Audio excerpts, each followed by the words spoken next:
introduction. Good morning, everyone. So, as promised today, I'm going to start discussing the construction of the counterexample of the linear conjecture. If you remember what we did yesterday in the very last part of the lecture, so I gave you some ideas about the construction of an open free manifold with fundamental group isomorphic to the diagonal rationals. Okay, and the perspective for the counterexample of the Miller, for the construction of the counterexample to the Miller conjecture is going to be slightly different. So our goal will be to construct a smooth, complete M bar 7 G bar with non-negative Ricci curvature. I would like it to be simply connected.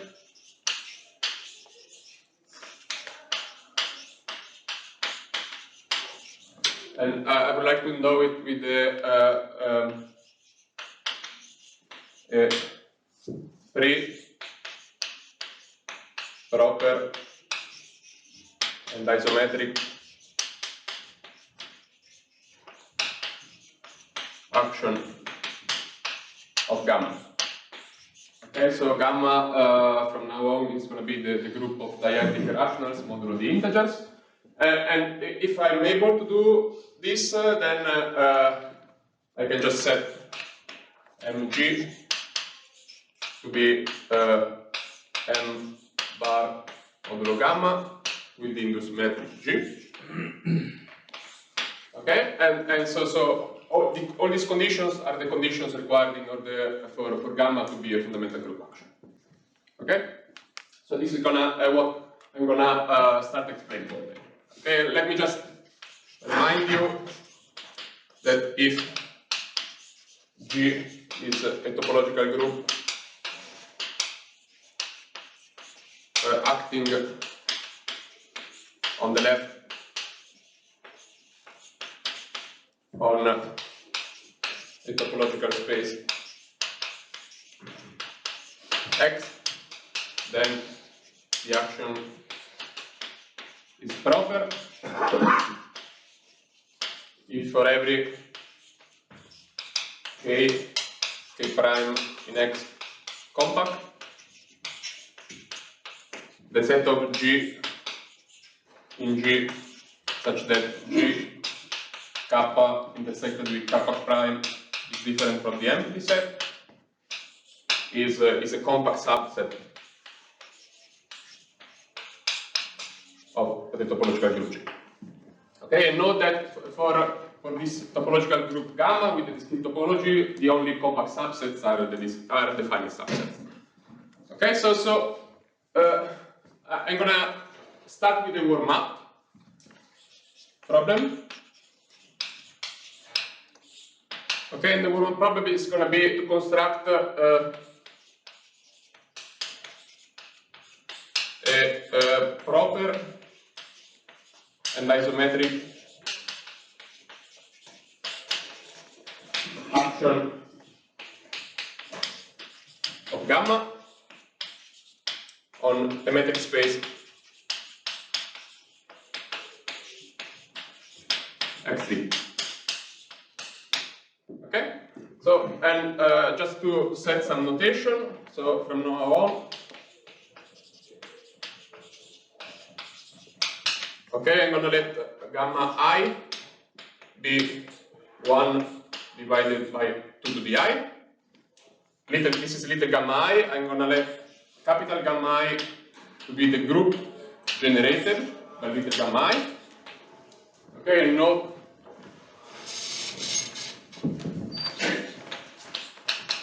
that the collection of all the gamma i's forms a collection of generators for my group gamma, in particular, so the union over i's in n of gamma I is equal to gamma. Okay, this is all straightforward to check. Okay, so the construction works as follows.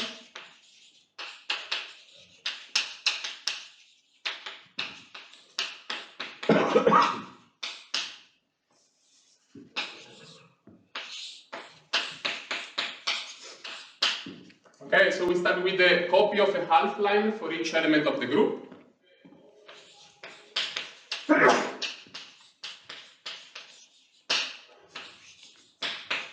So I pick gamma times the half line, 0 plus infinity. Okay, and x is going to be a quotient of this space.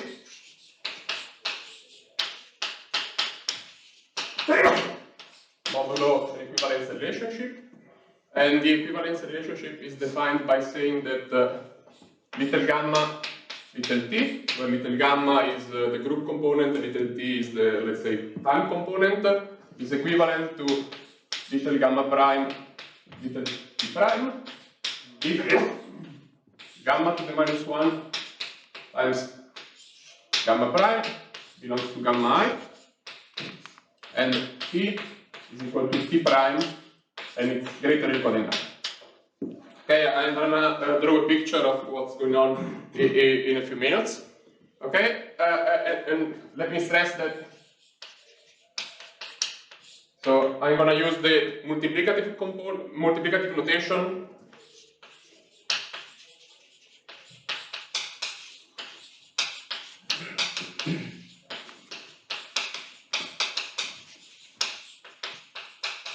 Although it is clear that gamma,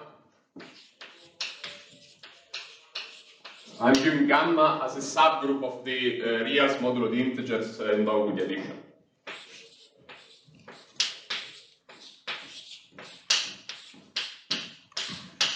Okay, so this is a space X. Okay, and there is a natural action of gamma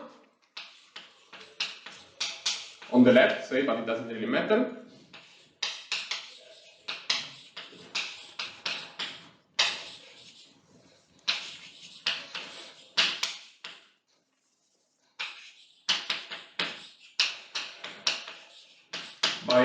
Just by multiplication on the first component.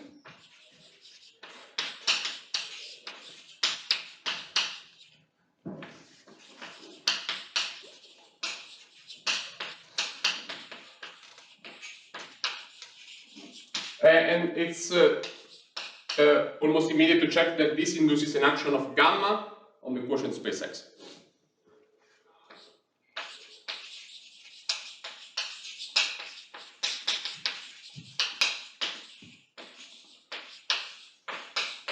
Okay, now, so I told you that I'm going to build a metric space, so I need to tell you how the distance on X is defined.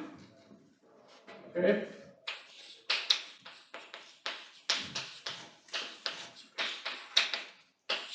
Okay, and I know X with the unique length structure.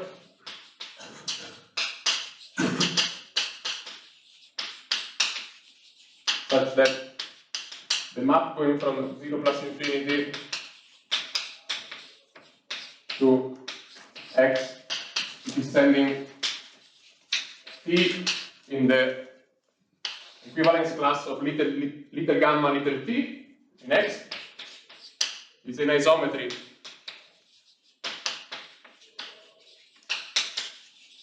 for every little gamma in R.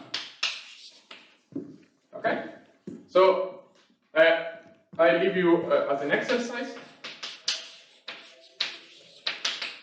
to check that this action of gamma is isometric and proper.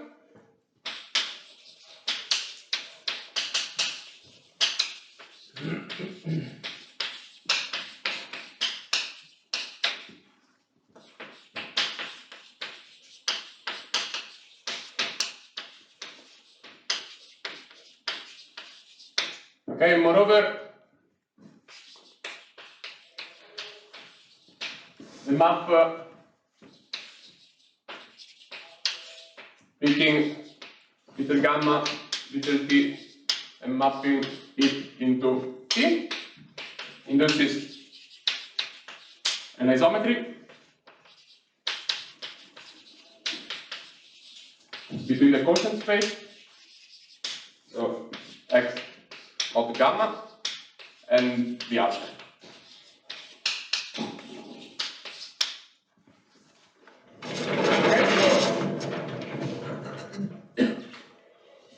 might sound confusing rather than helpful. Okay, let me draw some pictures that are going to be helpful. So, please. This is disconnected, no? No, it's connected. I'm going to draw a picture in a second. Okay. So, which is going to convince you, hopefully, that the guy is connected. Okay, so let me discuss an inductive construction,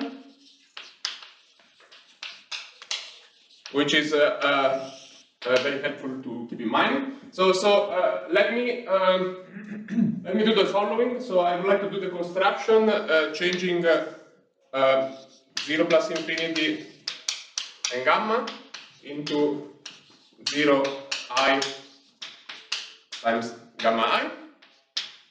Okay, I will do that for each I. Okay, and then I hope you will believe me that if you pass the limit, you're going to get what I described above. Okay, so let's start from I equal to 1. Okay, then what you do if you run this construction is that, so you're going to have this kind of object. Okay, so there are going to be two vertices on the bottom row. Okay, and they're going to be indexed by gamma I, gamma 1. Okay, and what happens is that the equivalence relationship that I defined up here, okay, is going to collapse the two upper vertices that you originally had into a single vertex. Okay, so this row is going to be indexed by gamma 1 modulo gamma 1, which is the identity, and this means that there is just one single point. Okay, you got a connected gap. Okay, what does so this I would like to endow with the action of the group generated by gamma 1, which is the group with two elements. Okay, and there's not much that this action can do. It's going to flip the two sides of the graph. Okay. Okay, let's do it for gamma 2. Okay, for gamma 2, what happens is that you get this object here.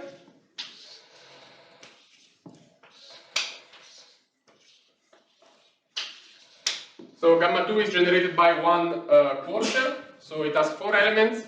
Okay, these vertices here on the bottom row are indexed by gamma 4, gamma 2. Okay, this row is parameterized by gamma 2 modulo gamma 1. Okay, and this row here with just one single element is parameterized by gamma 2 mod gamma 2, which again is just one single element. Okay, now, so what's going to happen is that gamma 1 is going to keep the upper part fixed, and it's going to flip this part and flip this part.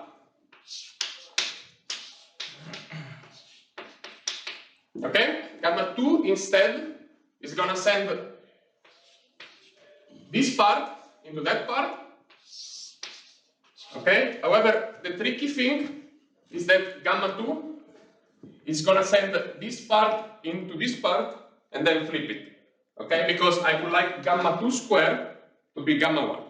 Okay, so gamma 2 is going to send this part into that part and then flip it. Okay, so let's discuss the inductive step.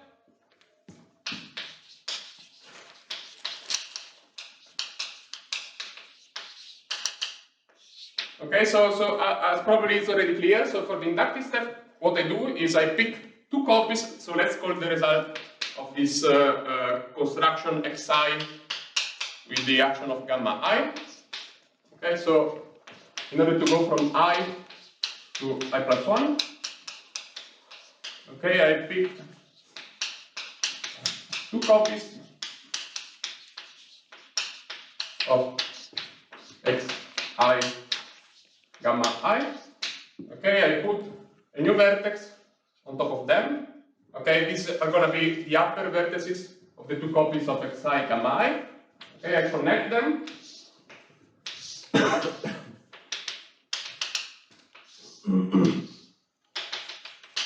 Okay, the action of little gamma I is already defined here. It's already defined here.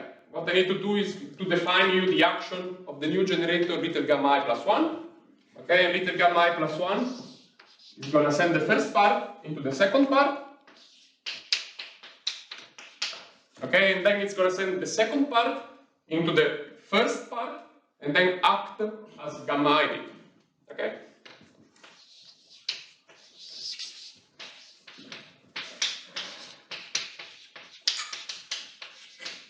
Okay, any questions? So logically it will be just the adic tree. Yeah. Anyone? Are there not infinitely many copies of this tree? Yeah, in the end there are going to be infinitely many copies, but they're all connected. Okay, so if you start from there is going to be a bottom row, okay, with infinite vertices, okay, parameterized by gamma, which is an infinite group.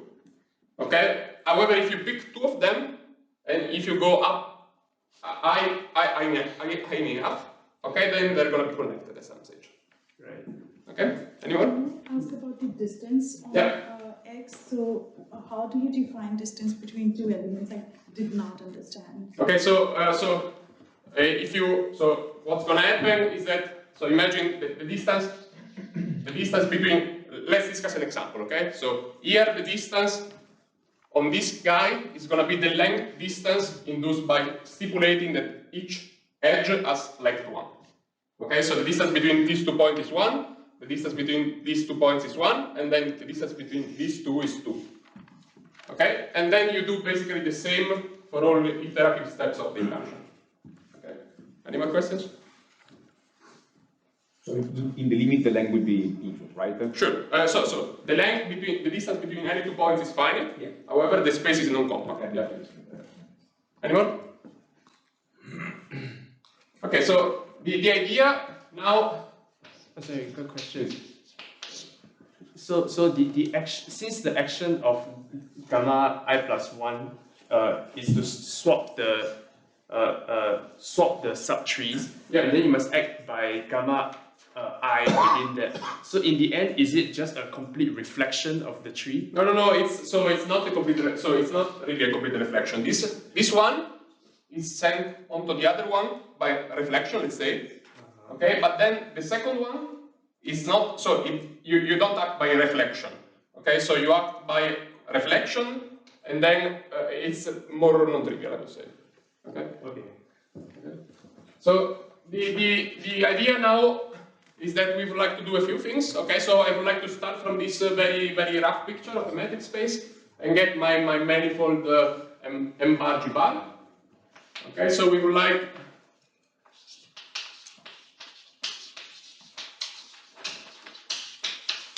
to turn. So first I would like to turn XD, let's say X, into a simply connected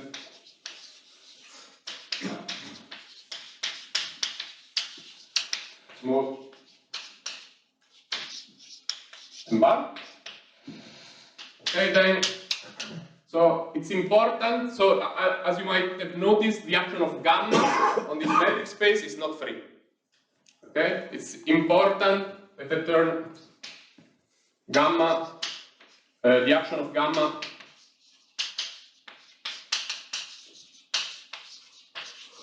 into a free one. Okay, and in the end, I would like to know, so to turn XD into M bar G bar, so I should endow my smooth 7-dimensional manifold M bar with a smooth Riemannian metric G bar, such that the action of gamma is isometric.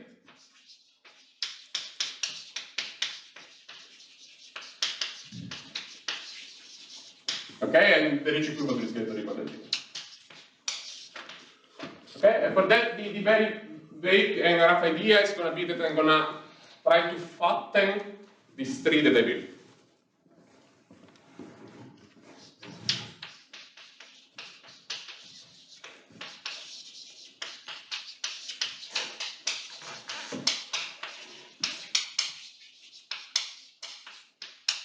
Okay, so before, are there any questions? So, the action is proper because for any level, like there are finitely many there will be finitely many gamma i's that are acting. That's a discrete space. Is that Exactly. Okay. Okay, so I need some background before I move to the details of the construction. Okay, so I need to tell you what the action on S3 is. Okay, this is a very classical construction. So S1, the equivalently the unitary group of dimension 1. Okay, so act smoothly and freely on the free sphere. Okay, and the action is defined as follows. So you pick theta. So I want to define the action of theta, an element of S1 onto an element of G3, of S3. Okay, now I view, so let me do it like as follows. So I view S3 as the subset of the complex plane of the complex space of dimension 2, such that Z1 squared plus Z2 squared is equal to 1. So this is a subset of C2, which I identify with R4.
Okay, so I need to define the action. Okay, and I stipulate that, so the action is defined as follows. Theta acts on Z1, Z2 by multiplication by A to the 2 pi I theta on the first component and 2 pi I theta on the second component. Okay, so I leave you to check that this is a smooth and free action, and more than that, so the action is isometric with respect to any round metric on S3. Okay, and here are a few more things that you would like to be familiar with before tomorrow's lecture. So first, let me define the so-called op projection from S3 to S2. Okay, this I'm going to view as the set of Z squared plus E squared equal to 1 inside C times R, which I identify with R3. Okay, and the map sends Z1, Z2 into 2 Z1 times Z2 bar, complex conjugate, comma, Z1 squared minus Z2 squared. Okay, and I ask you to check that phi opt is well defined.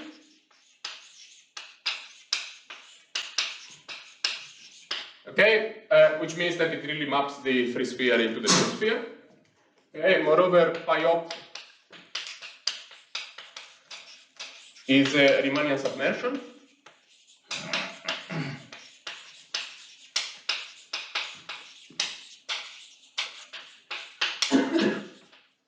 Okay, moreover, okay, the fibers of the op projection are given by the orbits of the op function, namely pi op of z1, z2 is equal to pi op of z1 prime, z2 prime, if and only if z2 prime, z1 prime, z2 prime is equal to theta, the op function applied to z1, z2 for some theta in S1. Okay, and eventually, okay, so the orbit of this action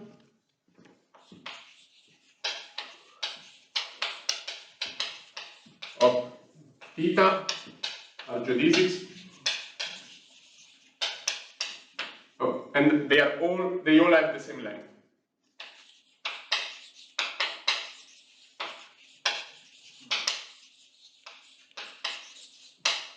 Okay, so and this is a Riemannian submersion up to a scaling by a factor 1/2 in the image. Okay, if you do the computation, you're gonna see that. Okay, any questions? So are they correct circles on the? They are, yeah, the geodesics on the free sphere. Any more? Okay, so now we can use this action of the circle on S3, okay, to define an action of the two torus, T2 equal to S1 times S1 on S3 times S3, okay, in the obvious way.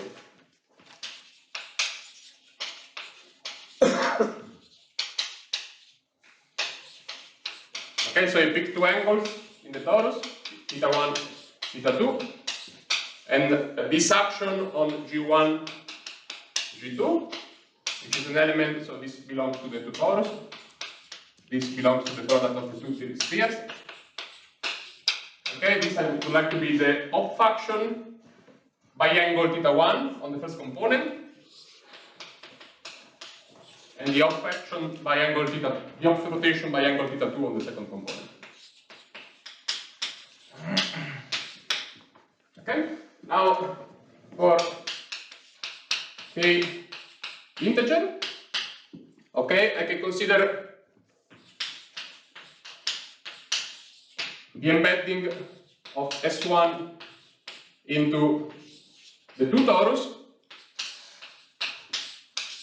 where you rotate by speed 1 on the first component and by speed kappa on the second component.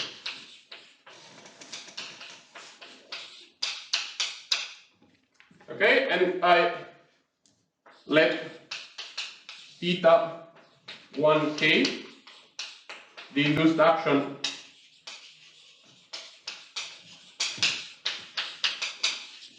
of S1 on S3 times S3. Okay, so basically I'm rotating, this is a circle action, where I'm rotating along the op fibers by speed 1 on the first component, and by speed kappa on the second component. And this I can do for every kappa. Okay, any questions?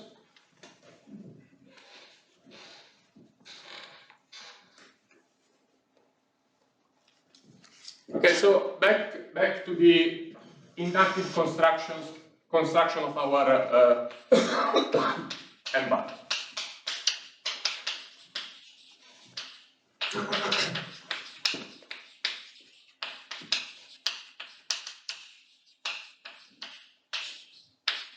Okay, so the idea is going to be similar to the idea that we sketched yesterday for the dyadic solenoid complement, and to the idea that we sketched before for the tree. So what I'm going to really do is construct by induction a family Mi bar with actions of the group gamma I. Okay, and then in order to get M bar with the action of gamma, you need to pass through the limit.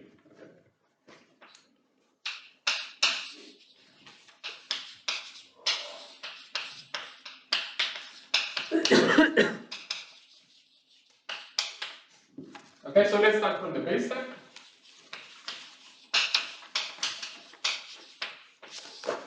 Okay, so I stipulate that M1 bar is a free sphere times a Forties. Okay, so and often I'm gonna be viewing the Forties just in polar coordinates as the I truncated cone over a free sphere. So this I'm gonna often identify with, let's say, 0, 1 times S3 collapsing the 0 fiber. Okay, let me draw a picture.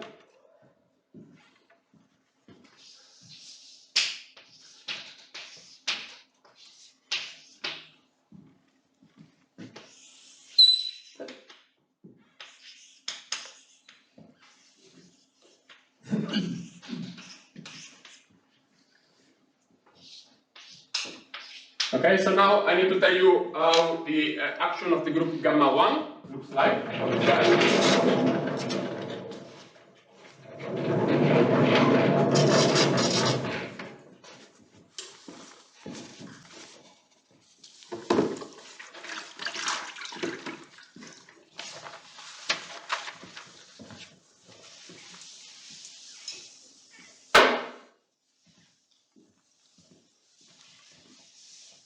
Yeah, will the boundary disappear the limit or? In the limit, that boundary will disappear exactly. Yeah.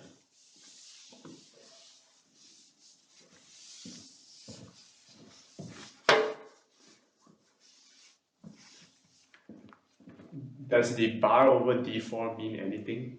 That it is a closed disk. Okay.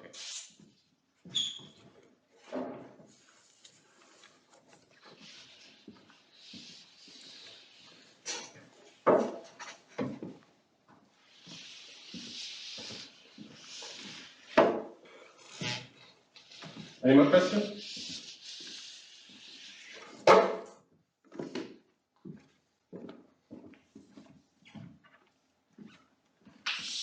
I'm going to explain later how to relate M1 bar with X1. It should just bring some intuition. Okay.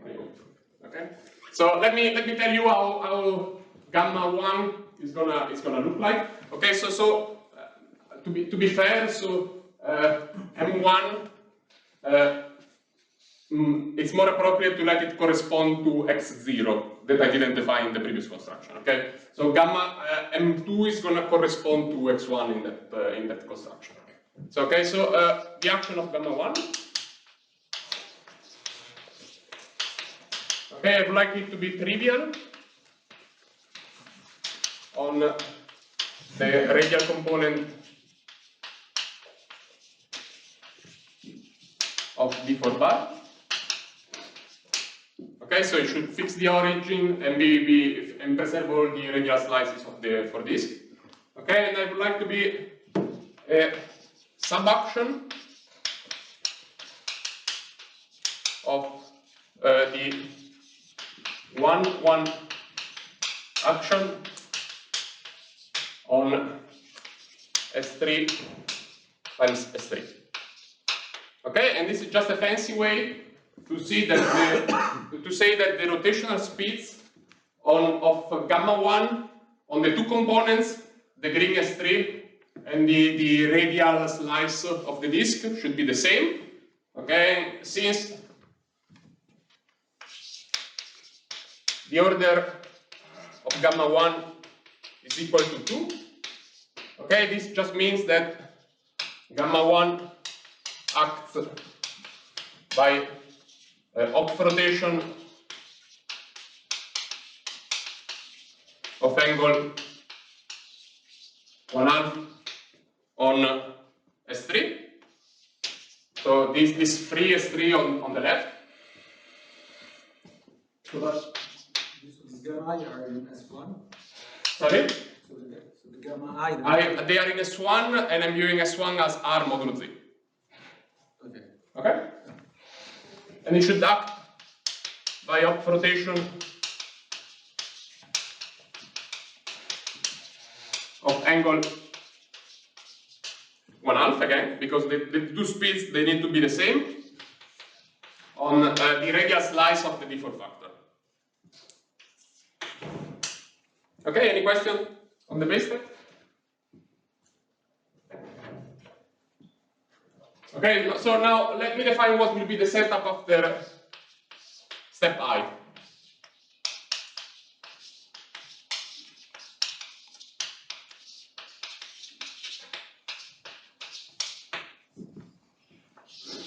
Okay, so the setup is going to be that you're going to have a manifold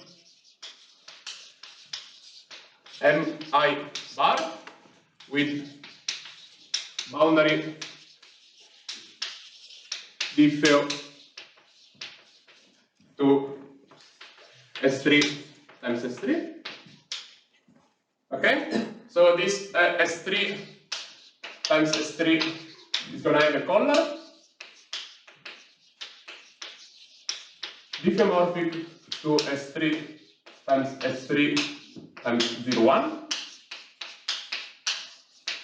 And this collar should be gamma invariant.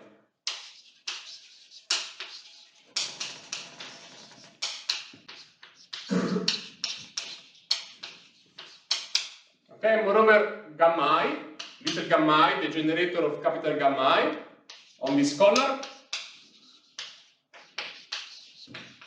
acts trivially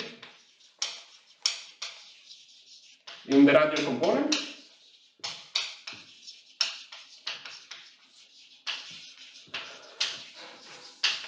and as a subaction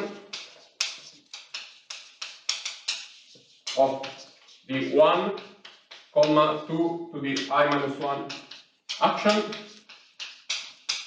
on the S3 times S3 slice. Okay, so let me draw the picture again. This is going to be our S3. Okay, so the manifold, so I don't know how it looks like. How it looks like away from a neighborhood of the boundary. Okay, however, there is going to be a boundary diffeomorphic to S3 times S3. This is the boundary. Okay, and this is the collar I'm speaking about before, above.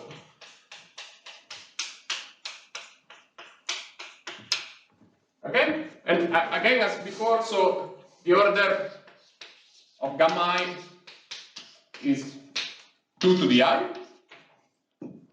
Okay, and therefore this condition here implies that gamma I acts by off rotation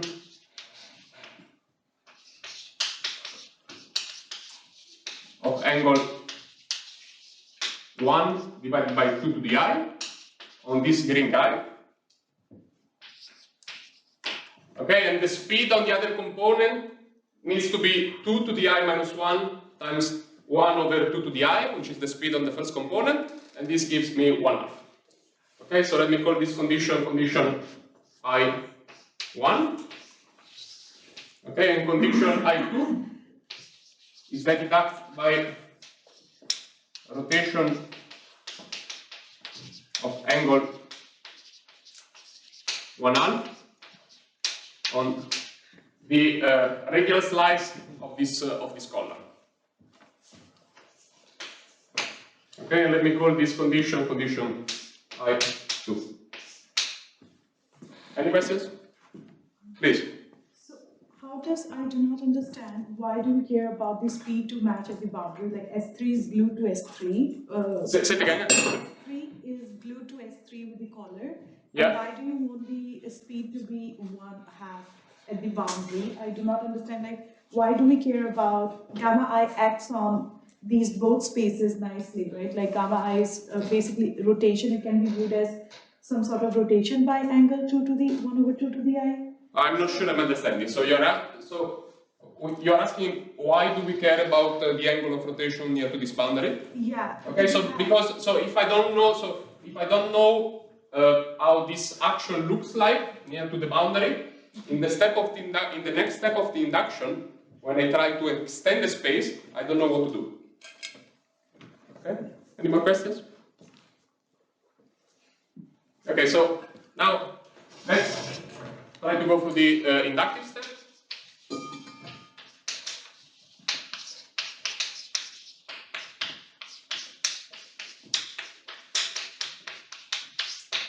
Okay, so for the inductive step, I'm gonna morally do the same thing that I did for the tree. So I pick 2 copies of mi bar gamma I. Okay, and a copy of S3 times D4. Okay, so now let me draw a picture of this new guy.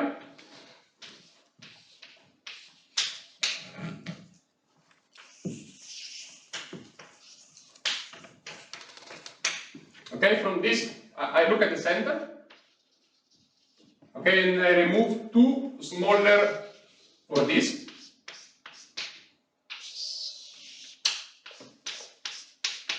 Okay, so they should look the same, they should be isometric. Okay, so this is going to be D1.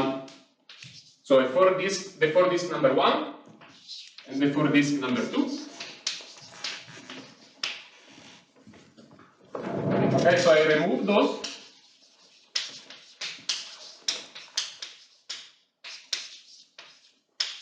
To get what I call mi plus 1 f, which is S3, the green S3,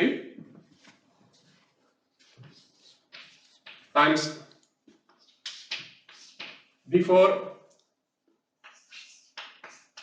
with the 2 smaller disks removed.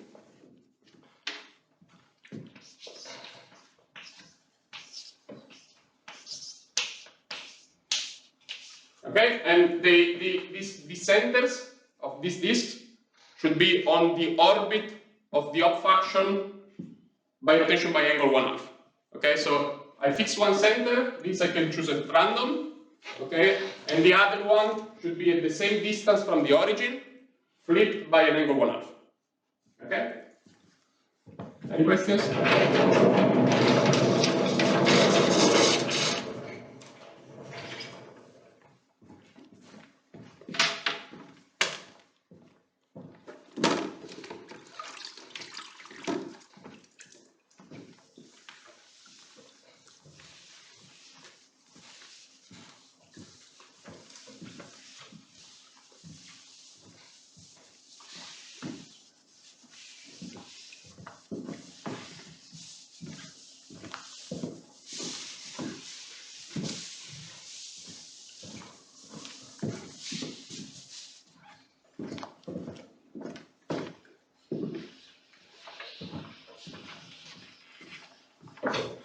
So you see that what I called mi plus 1 hat now has 3 boundaries components. Okay? They are all diffeomorphic to S3 times S3. Okay, however, one of the 2 is special. Okay, one of the 2 boundary components, the one on the exterior, is the one that I would like to keep for the next step. Okay, and the 2 boundary components that I created by cutting out the smaller disk, this I would like to kill by gluing into them the boundaries of the old copies of mi bar gamma I. Okay, so to get mi plus 1 bar, we glue the copies of mi bar into the new, let me call them smaller boundary component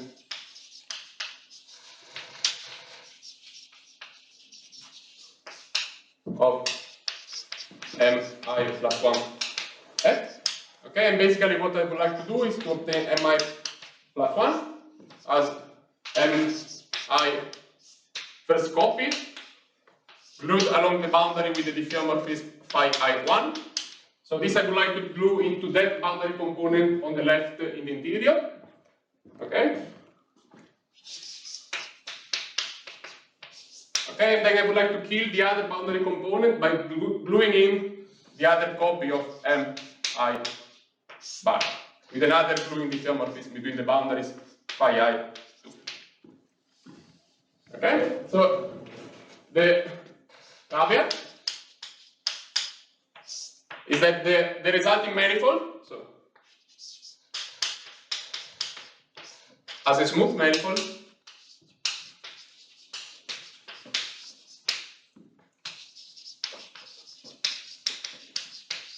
depends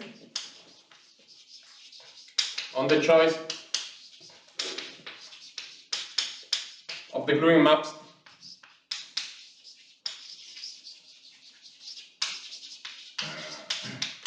Pi. Okay, and here is an easy way to convince yourself that this is the case. Okay, so you can realize gluing together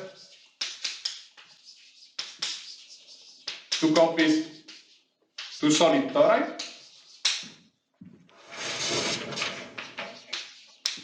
d2 times s1 on the boundaries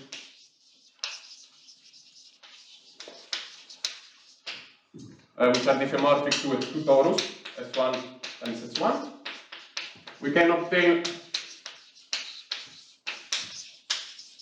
both s2 times s1 and the free sphere. Okay? Any questions? You've said that the boundary will be killed eventually, but it seems like the exterior component. Exactly, I was imprecise. So the two smaller boundary components are going to be killed. Okay, the exterior boundary component is going to be kept, as someone asked before. So the exterior boundary component only goes away when you pass to the limit. Okay, any questions? Okay, so the tricky part is that this gluing diffeomorphism, they cannot be the identity. Okay, and this will be clear. This will be clear in a minute. Okay, so in order to tell you how this gluing diffeomorphism need to be chosen, okay, I need to tell you how I would like the new generator, little gamma I plus 1, to act on the new guy. So action of gamma I plus 1 on m I plus 1. Okay, so I would like the construction to respect the previous steps of the induction. So I would like this action to be trivial on the collar, on the radial direction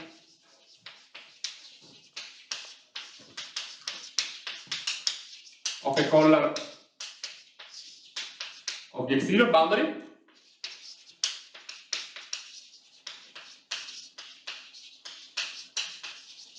Okay, and this I would like to be a subaction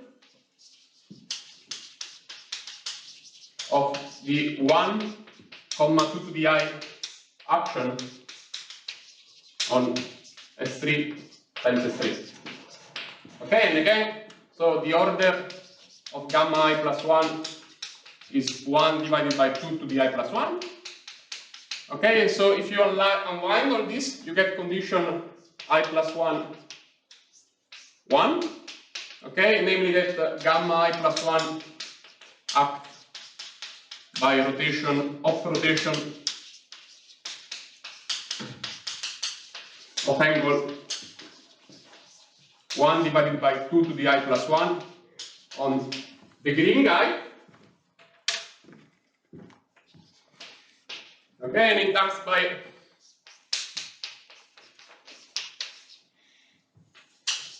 op rotation of angle 1, okay, on the radial slices of the collar of the blue guy.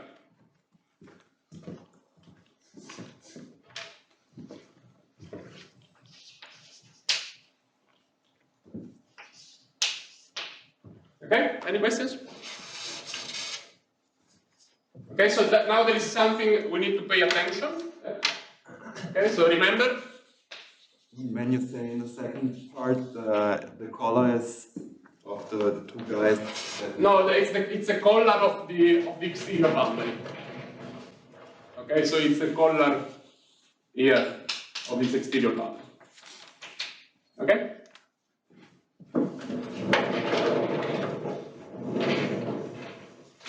Okay, so remember, gamma I plus 1 square is equal to gamma I. So this is what the algebra of the group tells me. Okay, so now I can look at these two conditions. Okay, I can take the power 2 and see what happens. Okay, so this implies that gamma I on mi plus 1 f acts by I1 prime. Okay, so it acts by op rotation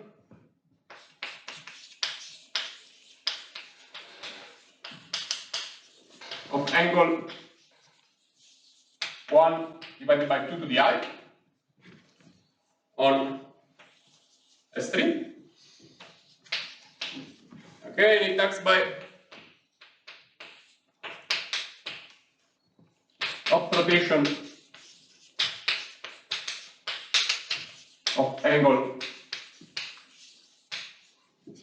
so trivial.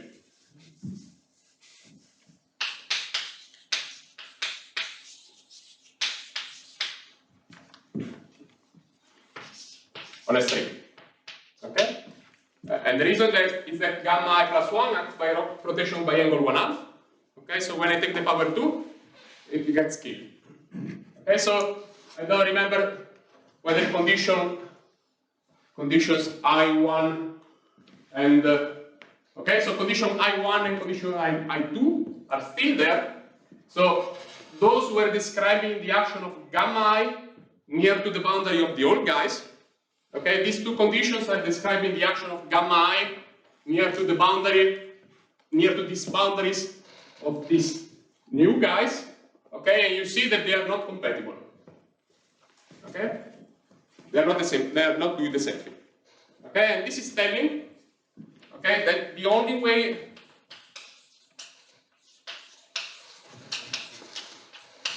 to have a well-defined action of gamma I plus 1 on the new guy, mi plus 1, is by asking that the gluing diffeomorphism, okay, that I choose for this gluing, okay, they would need, I would like them to conjugate these actions. Okay, so this is a subaction of the 1,0 action.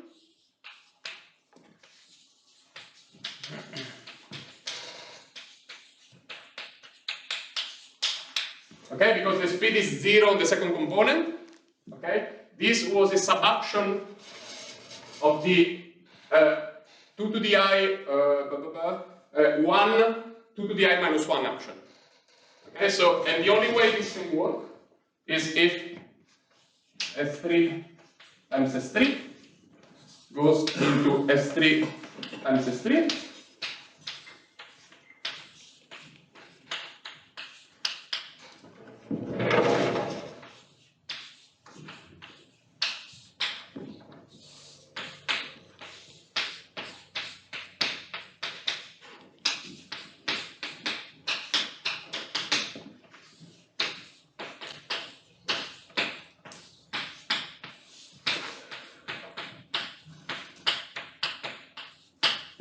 Okay, so this is the boundary of the old guy.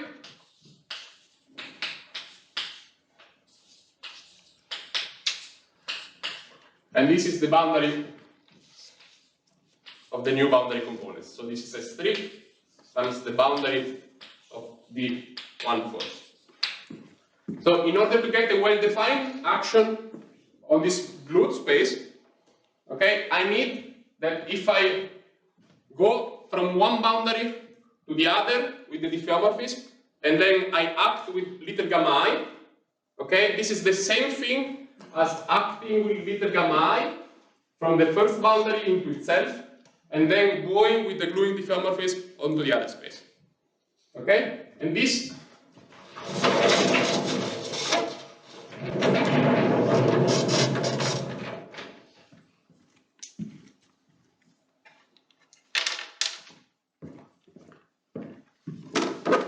so this should be true for any theta which is a multiple of the rotational angle of little gamma I.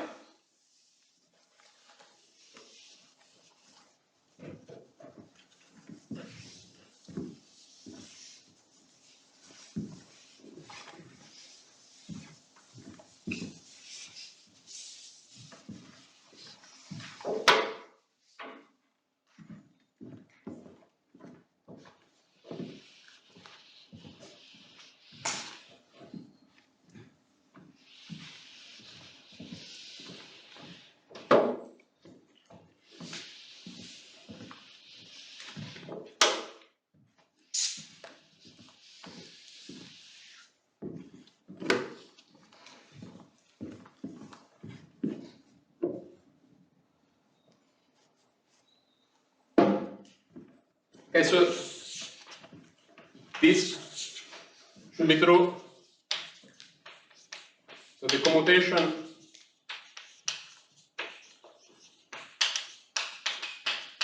should hold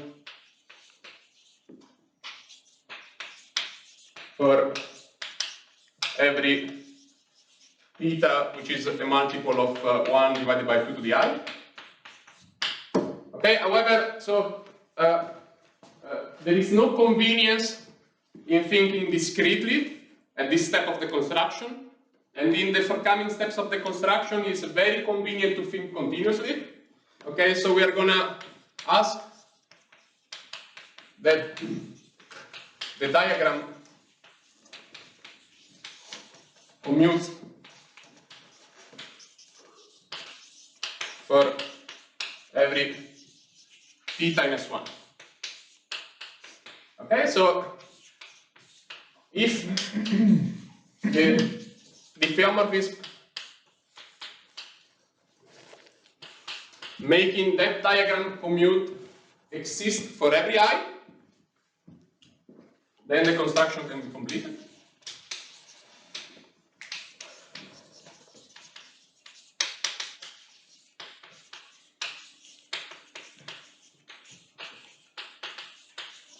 Okay, and the remark is that, so it is not clear why such diffeomorphism should exist. Okay.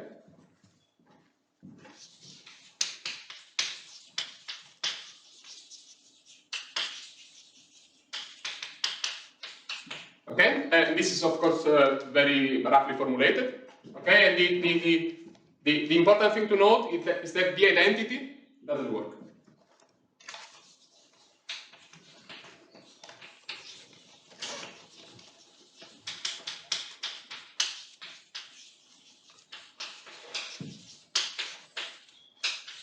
Okay, and the fact that the identity that doesn't work is going to be the main source of troubles tomorrow when we try to construct the smooth metric with non-negative Ricci curvature on this guy.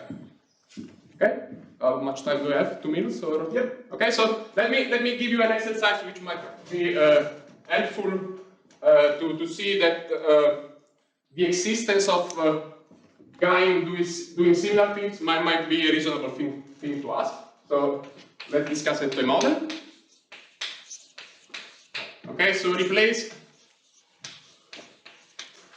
S3 times S3 with S1 times S1.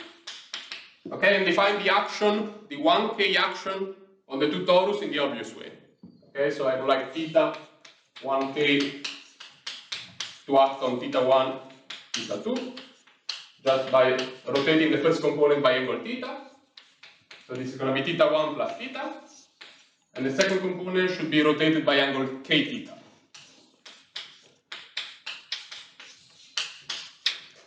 Okay, and then the exercise is that there exists the first ck from the two torus into itself. Okay, conjugating the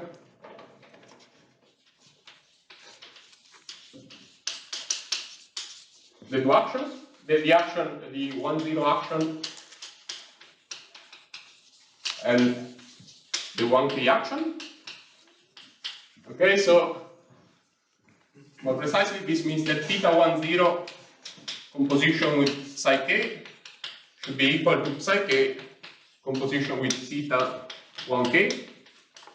Okay, for every theta in S1. Okay, so this is part A.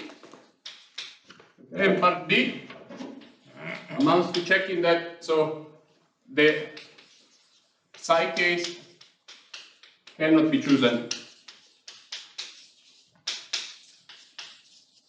isometric with respect to a product of flat metals.